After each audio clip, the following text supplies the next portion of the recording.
أعوذ بالله من الشيطان الرجيم. بسم الله الرحمن الرحيم. السلام علیکم ورحمۃ اللہ وبرکاتہ۔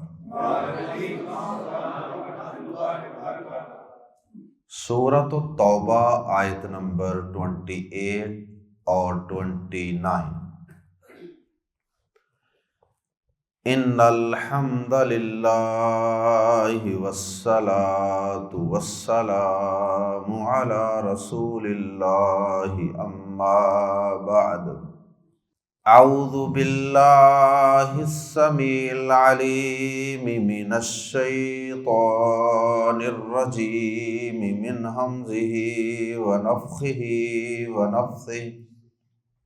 یا ایہا الذین آمنوا انما المشرکون نجس فلا يقربوا المسجد الحرام بعد عامهم هذا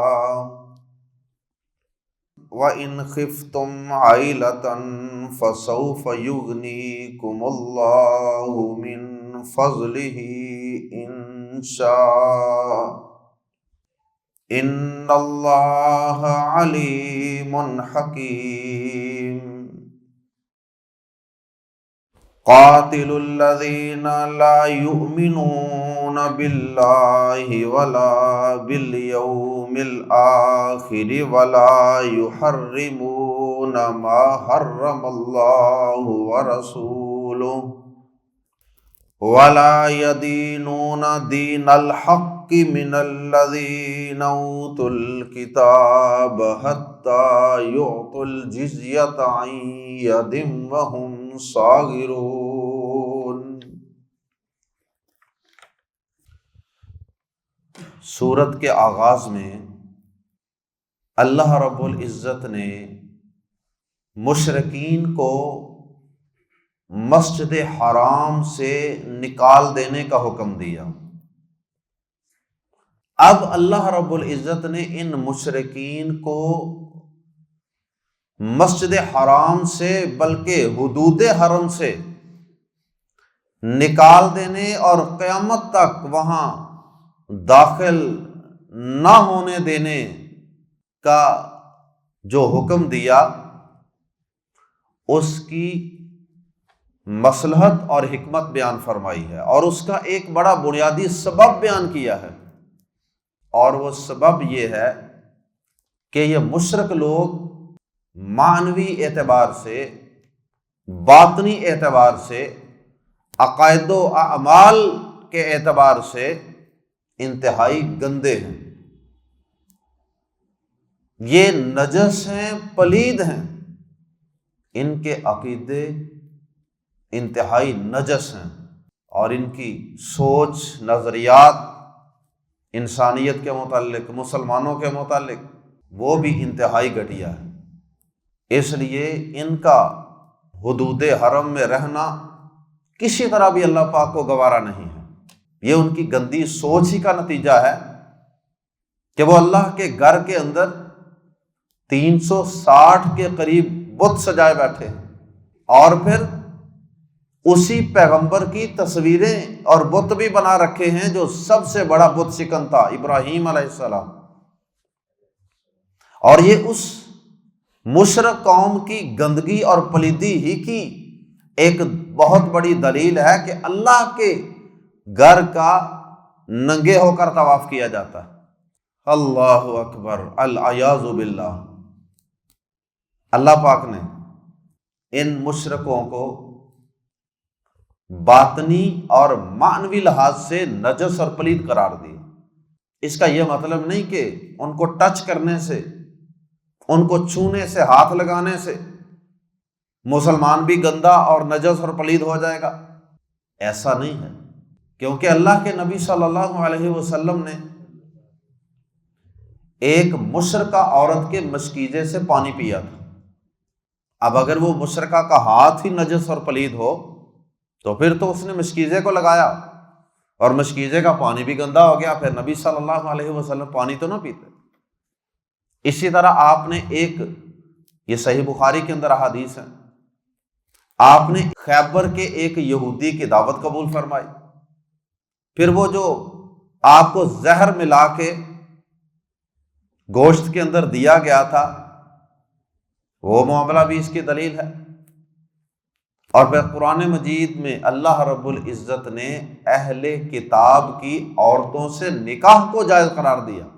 تو یہ سب دلائل اس بات کو واضح کر رہے ہیں کہ جسمانی طور پہ ان کو نجس اور پلید نہیں کہا جا سکتا، باطنی معنوی عقیدے کے اعتبار سے، اخلاق و کردار کے اعتبار سے وہ لوگ گندے، نجس اور پلید ہیں۔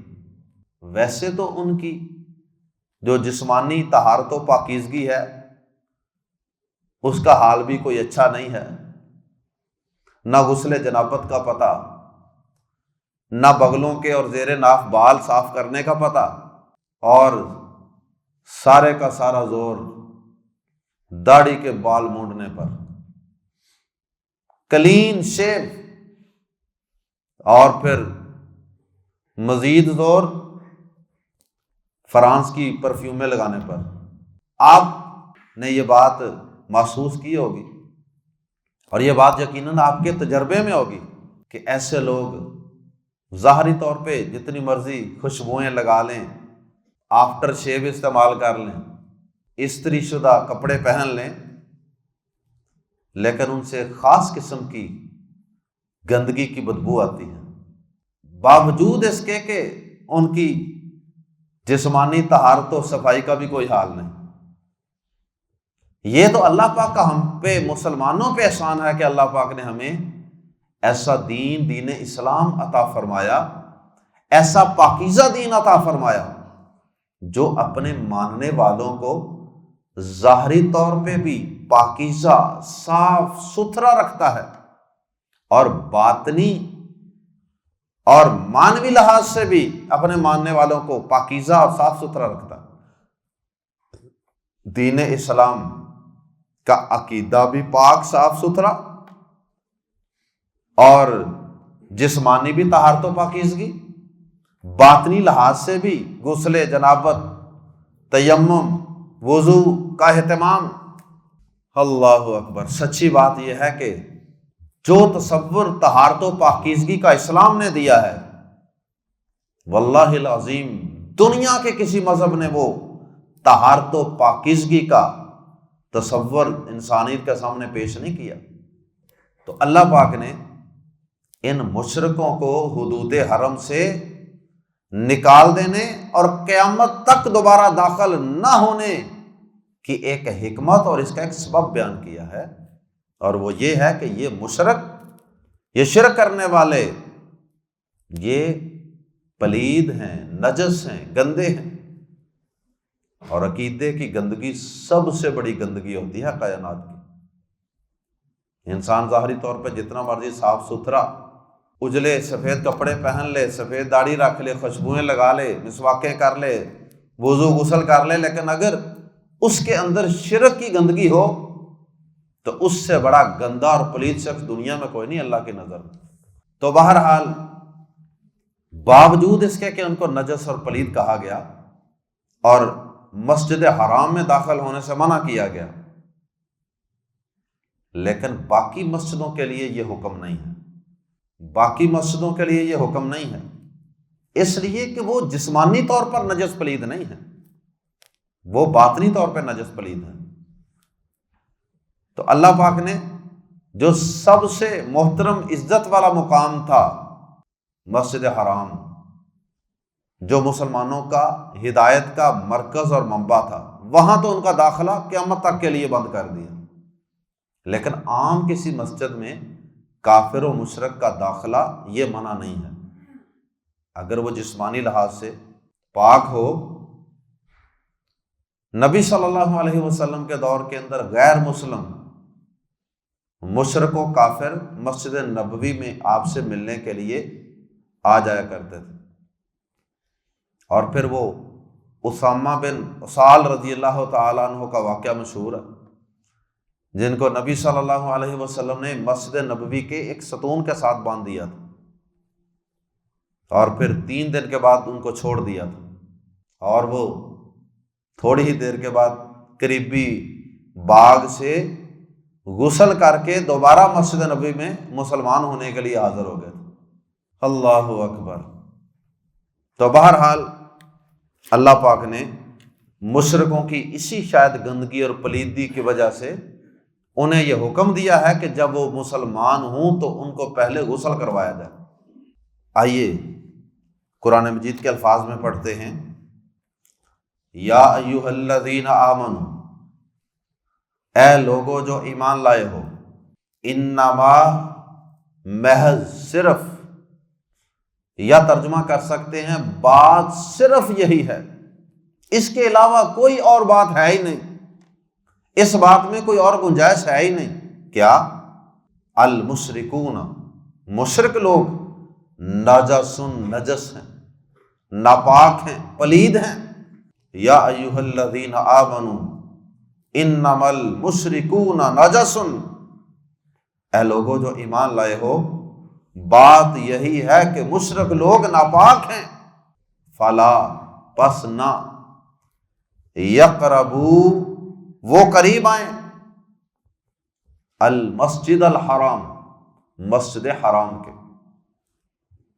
پہلے تو تھا نکالنے کا حکم، اور اب یہ کہا جا رہا ہے کہ اب وہ جو نکل چکے ہیں ان میں سے کوئی دوبارہ اندر آنے کی جرات نہ کرے۔ فلا یقربوا المسجد الحرام، پس وہ مسجد حرام کے قریب بھی نہ آئیں۔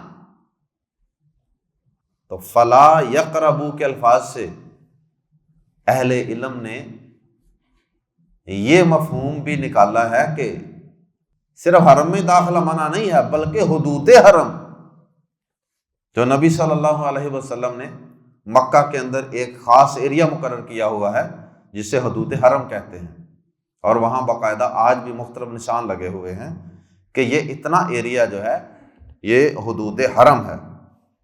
تو حدود حرم کے اندر ان کا داخلہ بند، بعد، عامیہم، عام سال کو کہتے ہیں عربی زبان میں، عامیہم، ان کے سال کے بعد، ھذا، اس، ان کے اس سال کے بعد، فلا یقرب المسجد الحرام بعد عامہم ھذا، بس وہ اپنے اس سال کے بعد مسجد حرام کے قریب نہ آئیں۔ یہ ان کا آخری سال ہے، اور یہ کون سا سال تھا؟ 10 ہجری کو حج کیا، 9 ہجری کو اپنے ابو بکر صدیق رضی اللہ تعالیٰ عنہ کو بھیجا اعلان کرنے کے لیے۔ تو 9 ہجری والا سال مراد ہے کہ اپنے اس سال کے بعد وہ مسجد حرام کے قریب نہ آئیں، اس لیے کہ وہ نجس، ناپاک ہیں۔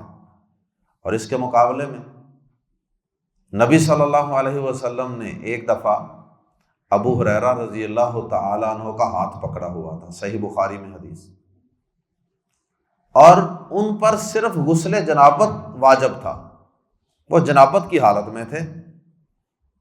اس طرح جنابت کی حالت میں بھی مسلمان نجس پلید نہیں ہوتا جس طرح یہ مشرک نجس پلید ہے۔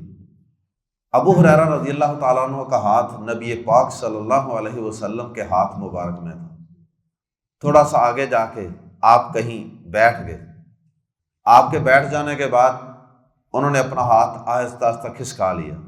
نبی صلی اللہ علیہ وسلم کسی سے مصروف ہو گئے ہوں گے، ابو ہریرہ رضی اللہ تعالیٰ عنہ وہاں چپکے سے موقع سے فائدہ اٹھا کے کھسک گئے، اور کچھ دیر کے بعد غسل فرمانے کے بعد واپس بارگاہ رسالت میں حاضر ہو گئے۔ نبی صلی اللہ علیہ وسلم نے پوچھا، ابو ہریرہ این کنتا، آپ کہاں تھے، کہاں چلے گئے آپ؟ ابو ہریرہ رضی اللہ تعالیٰ عنہ نے بتایا، اللہ کے نبی صلی اللہ علیہ وسلم یہ ماجرا تھا، میں نے غسل کرنا تھا تو مجھے اچھا نہیں لگا کہ آپ میرا ہاتھ اس حالت میں پکڑ کے رکھے۔ نبی پاک صلی اللہ علیہ وسلم نے اس وقت حیرت اور تعجب کا اظہار کرتے ہوئے فرمایا سبحان اللہ ان المؤمن لا ینجس، سبحان اللہ، کیا سوچ لیا تم نے؟ بات یہ ہے کہ مومن نجس پلید نہیں ہوتا۔ اللہ اکبر، توحید والا بندہ ایسا نجس پلید نہیں ہوتا کہ اس کو چھوا ہی نہ جا سکے۔ اگلے حصے میں فرمایا وَإِنْ خِفْتُمْ، اور اگر تمہیں خوف محسوس ہو، تمہیں اس بات کا ڈر محسوس ہو کہ اس جہاد کی وجہ سے اور اس کافروں مشرکوں کو اللہ کے گھر سے، حدود حرم سے نکال دینے کی وجہ سے، اب مکہ والوں کا کیا بنے گا؟ مکہ کے اندر رہنے والے جو لوگ ہیں ان کے لیے تو پریشانی بنے گی۔ اب مسلمانوں کو یہ خدشہ پیدا ہوا کہ اب یہ مشرک یہاں سے نکل جائیں گے تو ان کے تو یہاں سارے کاروبار تھے، بزنس تھے، یہ تجارت کرتے تھے، امپورٹ ایکسپورٹ کا کام کرتے تھے، کبھی یمن جاتے تھے، کبھی شام جاتے تھے، کبھی وہاں سے مال لاتے تھے، کبھی وہاں لے کے جاتے تھے، تو یہ مکہ کی ساری تجارتی منڈی، بزنس، کامرس کا کیا بنے گا؟ یہ ایک پریشانی بہرحال فطری طور پہ انسان کے ذہن میں آ سکتی۔ اللہ پاک نے کہا نہ، یہ مت سمجھو کہ غیرت کی زندگی جینے سے، جہاد والی زندگی جینے سے اور ان مشرکوں کو یہاں سے ذلیل و رسوا کر کے نکال دینے سے تمہاری معیشت پر برے اثرات مرتب ہوں گے۔ یہ ایک وسوسہ ہے، یہ ایک شیطانی خیال ہے، اس کو دل سے نکال دو اور اللہ تعالیٰ کے فیصلوں پر اور اس کے احکامات پر بھروسہ رکھو، یقین رکھو کہ اللہ پاک تمہیں اگر رزق میں فراوانیاں عطا فرمائے گا، اگر اللہ پاک تمہاری معیشت میں بہتری لائے گا تو وہ اسی رستے سے لائے گا۔ اور ایسا ہی ہوا کہ جب جہاد کی تلوار چلی تو کچھ ہی عرصہ کے بعد وہ مسلمان جن کے گھروں میں چولہا نہیں جلتا تھا، وہ مسلمان جو کھجوروں کی گٹلیاں چوس چوس کے گزارا کرتے تھے، اللہ اکبر، ان کے گھروں کے اندر، مسجدوں کے اندر، گلیوں کے اندر، گوداموں کے اندر مال غنیمت کے ڈھیر لگ گئے اور اللہ پاک نے ان کو غنی کر دیا جہاد کی وجہ سے۔ اللہ اکبر، فرمایا وَإِنْ، اور اگر تم ڈرتے ہو، خوف محسوس کرتے ہو، ڈرتے ہو، عیلتن، کسی قسم کے فقر سے، عیلتن نکرہ ہے، ہم ترجمہ کر رہے ہیں کسی قسم کے فقر سے، اگر تم کسی قسم کے فقر سے، غریبی سے ڈرتے ہو، کاروبار تباہ ہو جائیں گے، منڈیاں تجارتیں کدھر جائیں گی؟ فَسَوْفَ، فاتو سوف، جلد ہی، یغنی، غنی کر دے گا کم تمہیں اللہ، اللہ، فَسَوْفَ یغنیکم اللہ، تو جلد ہی تمہیں اللہ غنی کر دے گا، من فضلہ، اپنے فضل سے۔ اور یہ اللہ کا وعدہ پورا ہوا۔ کیسر و کسریٰ کے کنگن تک صحابہ نے اپنے ہاتھوں میں پہنے، سونے کے بڑے بڑے کنگن۔ اللہ اکبر، غزوہ تبوک، غزوہ حنین، ہزاروں کی تعداد میں اونٹ مال غنیمت، ہزاروں کی تعداد میں۔ وَإِنْ خِفْتُمْ عَيْلَةً فَسَوْفَ يُغْنِيكُمُ اللَّهُ مِنْ فَضْلِهِ إِنْ شَاءَ، اگر اس نے چاہا، ان اللہ، اور یقیناً اللہ نے چاہا، ان اللہ، بے شک اللہ، علیم، سب کچھ جاننے والا ہے، تمہیں اللہ سے زیادہ پتہ ہے کہ تمہاری معیشت کی بہتری کس چیز میں ہے۔ اللہ پاک ساری چیزوں کو، تمہاری ضروریات کو، ہر چیز کو اچھی طرح جاننے والا ہے، کسی حکم کو دینے کے فائدے نقصانات اللہ کو سب پتہ ہے، حکیم، کمال حکمت والا ہے، اس کے احکامات کے اندر بڑی حکمتیں ہوتی ہیں، انسان کو وقتی طور پہ سمجھ نہ آئے تو الگ بات ہے۔ اگلی آیت کے اندر اللہ رب العزت نے، امام ابن کثیر رحمہ اللہ فرماتے ہیں کہ اللہ پاک نے مسلمانوں کو مشرکین کے بعد، مشرک تو وہ تھے نا جو کسی آسمانی کتاب کو نہیں مانتے تھے، بتوں کی پوجا کرتے تھے، اور اس کے بعد اللہ پاک نے مسلمانوں کو اہل کتاب کی طرف توجہ کرنے کا حکم دیا کہ اب اہل کتاب سے لڑائی کرنی ہے، ان سے جہاد کرنا ہے، اور ان کو 3 آپشن دینے ہیں، کیونکہ اللہ کے دین کو دنیا کے اندر غالب کرنا، اس کی امپلیمنٹیشن کرنا، اور باقی تمام ادیان و مذاہب وہ اس دین کے نیچے ہوں، دب کر رہیں، اور یہ اللہ کا آخری دین، سچا دین یہ غالب رہے، یہ نبی صلی اللہ علیہ وسلم کو مبعوث کرنے کا ایک بنیادی مقصد ہے۔ هو الذی ارسل رسولہ بالہدی ودین الحق لیظہرہ علی الدین کلہ، اس اللہ نے آپ کو دین حق دے کر بھیجا ہے تاکہ وہ تمام ادیان کو مغلوب کر دے اور دین اسلام کو غالب کر دے۔ اللہ پاک نے اہل کتاب سے لڑائی کا حکم دیا، اور اسی حکم کی وجہ سے اللہ کے نبی صلی اللہ علیہ وسلم نے غزوہ تبوک کیا۔ وہ شاہ روم، وہ صلیبی تھے نا، اہل کتاب تھے، 30,000 کا لشکر جرار لے کر نبی صلی اللہ علیہ وسلم نے وہاں اٹیک کیا، اور وہ کافر بھاگ کھڑے ہوئے۔ تو اللہ پاک نے اس آیت کریمہ میں 3 آپشن پیش کیے۔ پہلا آپشن یہ ہے کہ ان کے سامنے اسلام کی دعوت رکھی جائے، اگر یہ اسلام قبول کر لیں تو دی بیسٹ ہے، اور دوسرے نمبر پہ اگر یہ اسلام قبول نہیں کرتے، لا اکراہ فی الدین، جبر نہیں کرنا، زبردستی مسلمان نہیں بنانا۔ اگر مسلمانوں نے کبھی بھی غیر مسلموں کو زبردستی مسلمان بنانا ہوتا تو ہندوستان کے اوپر مسلمانوں کی کتنی دیر حکومت رہی؟ 1000 سال۔ یہاں آپ کو کوئی ہندو نظر آتا؟ 1000 سال تک حکومت رہی مسلمانوں کی، لیکن کسی کو جبرن مسلمان نہیں بنایا۔ دنیا کے بے شمار علاقے آپ دیکھ لیں، مسلمانوں کی وہاں بڑا بڑا لمبا عرصہ حکومت رہی، لیکن آج بھی وہاں غیر مسلم موجود ہیں۔ تو اللہ پاک نے پہلا آپشن اسلام قبول کر لو اپنی خوشی سے، اگر نہیں قبول کرنا کوئی بات نہیں، تم جزیہ دے کر مسلمانوں کی حکومت کی بالادستی قبول کر لو اور مسلمانوں کے ماتحت رہو، اکڑ کے نہیں رہنا، بلکہ مسلمانوں کی حکومت کے ماتحت رہنا ہے۔ اور تم نے سالانہ ٹیکس دینا ہے۔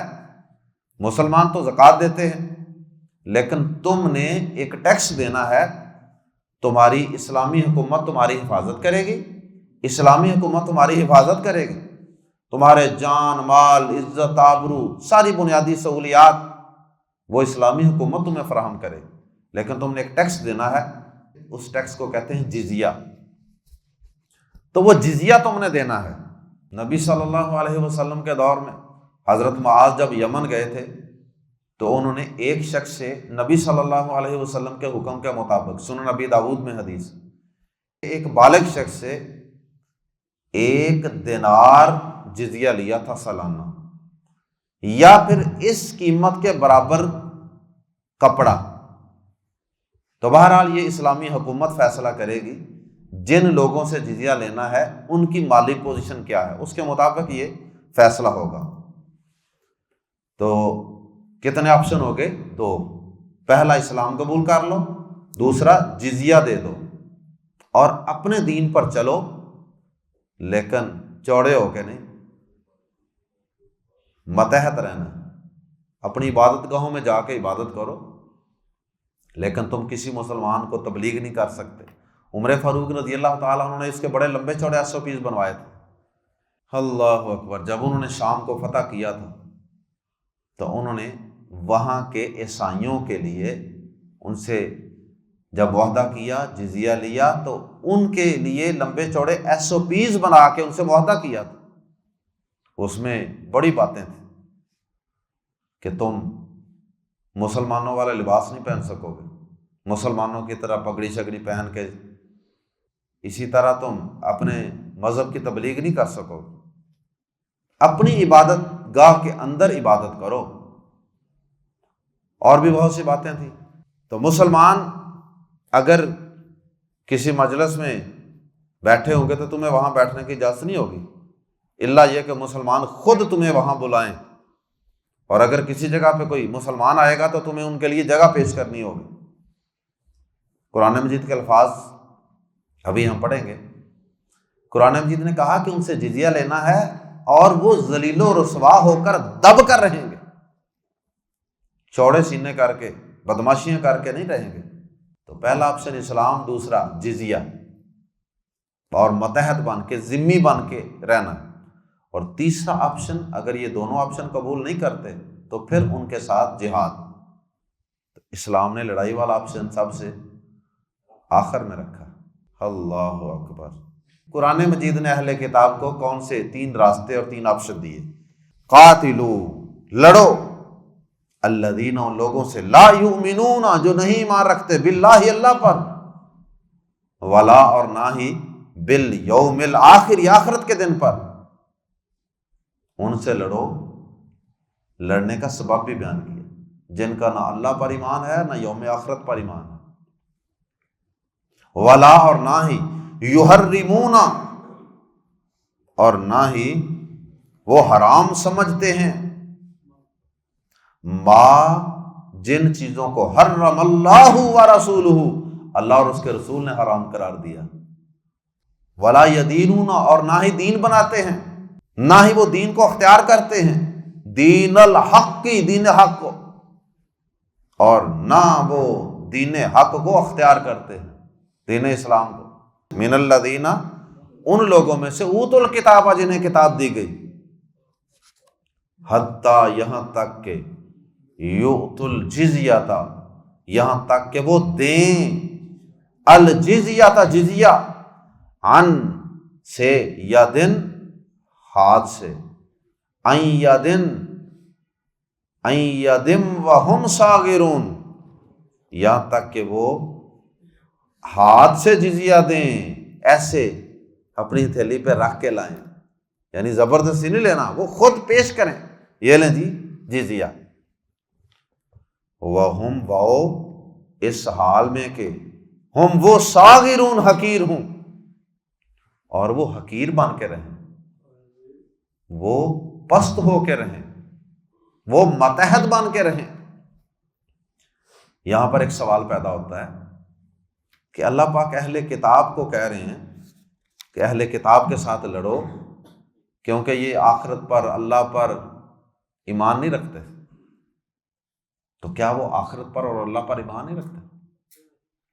مراد یہ ہے کہ ان کا اللہ پر ایمان وہ خراب ہو چکا تھا، آخرت پر بھی ان کا ایمان درست نہیں رہا تھا، آہستہ آہستہ انہوں نے اپنے دین کے اندر جو آسمان سے اترا تھا اس میں تبدیلیاں کر لی تھی۔ آپ دیکھیے اللہ پر ان کا ایمان کیسا تھا، اگلے سبق میں آ رہا ہے۔ کیا وہ عیسیٰ علیہ السلام کو اللہ کا بیٹا نہیں قرار دیتے؟ جو شخص عیسیٰ علیہ السلام کو یا عزیر علیہ السلام کو اللہ کا بیٹا قرار دے، کیا اس شخص کا اللہ پر ایمان درست ہے؟ اس کا اللہ پر ایمان درست ہی نہیں ہے۔ اسی طرح آخرت کے متعلق بھی ان کے عقائد بڑے عجیب و غریب بن چکے تھے۔ وہ کہتے تھے کہ ہم اللہ کے چہیتے ہیں اور ہم نبیوں کی اولاد ہیں، وہ ہمیں بچا لیں گے قیامت کے دن۔